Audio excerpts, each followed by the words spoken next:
Hey everyone! Welcome back to the channel. Today, we're diving into a topic that's incredibly important and deeply personal for millions of people across the United States: the recognition and rights of the third gender. Rainbow, if you've been following the news, you know that the landscape for gender identity in the US has shifted dramatically, especially with the 2025 policy changes under the new administration. So, let's break it down. What is the third gender? Why does it matter? And what's behind this recent ban? Let's get into it. First off, what do we mean by the third gender? This term refers to individuals who don't exclusively identify as male or female. Think non-binary, genderqueer, gender non-conforming, essentially, anyone who exists outside the traditional binary system of gender. According to research by the Williams Institute, around 1.6 million people in the US identify as transgender, and many of them fall under this spectrum of non-binary identities. That's a significant number of people. And over the past few years, we've seen some amazing progress. The introduction of an X gender marker on passports and driver's licenses, and anti-discrimination laws that explicitly include gender identity. It felt like the country was moving in the right direction, right? But then, 2025 happened.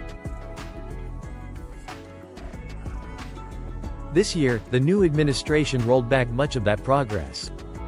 In January 2025, President Trump signed an executive order titled, "Defending Women from Gender Ideology, Extremism and Restoring Biological Truth to the Federal Government." Sounds like a mouthful, but what does it mean? Let me break it down. The federal government now officially recognizes only two genders, male and female, based on biological characteristics at birth. This means no more X marker on passports or federal IDs. Diversity programs that acknowledge non-binary identities? Defunded. And gender-affirming care? Cut off for federal prisoners and other federally funded programs.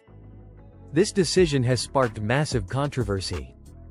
Advocates for the policy argue it protects women's rights and provides biological clarity.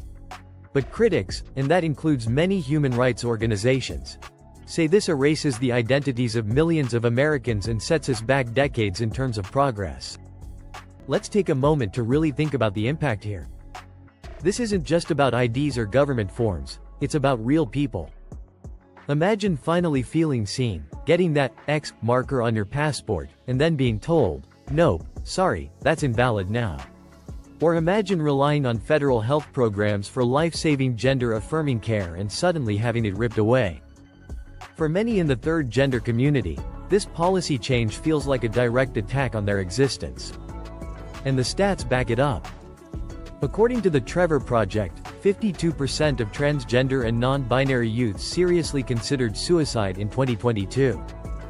Policies like this only add to the mental health crisis within these communities. But here's the thing. Not everyone's taking this lying down. States like California, New York, and Oregon are stepping up, passing their own protections for third gender individuals. Activists are organizing, lawsuits are being filed, and voices are being raised louder than ever. Because here's the truth. This fight isn't just about gender, it's about dignity, equality, and the right to exist as your authentic self. And those are values worth fighting for. So, what can we do?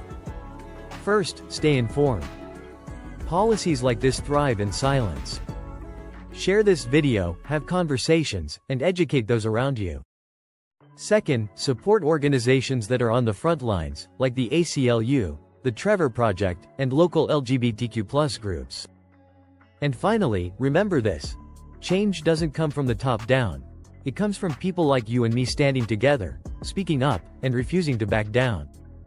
Thanks for tuning in, and if you found this video helpful, don't forget to like, comment, and subscribe for more conversations that matter. Until next time, stay kind, stay curious, and stay you. Peace out.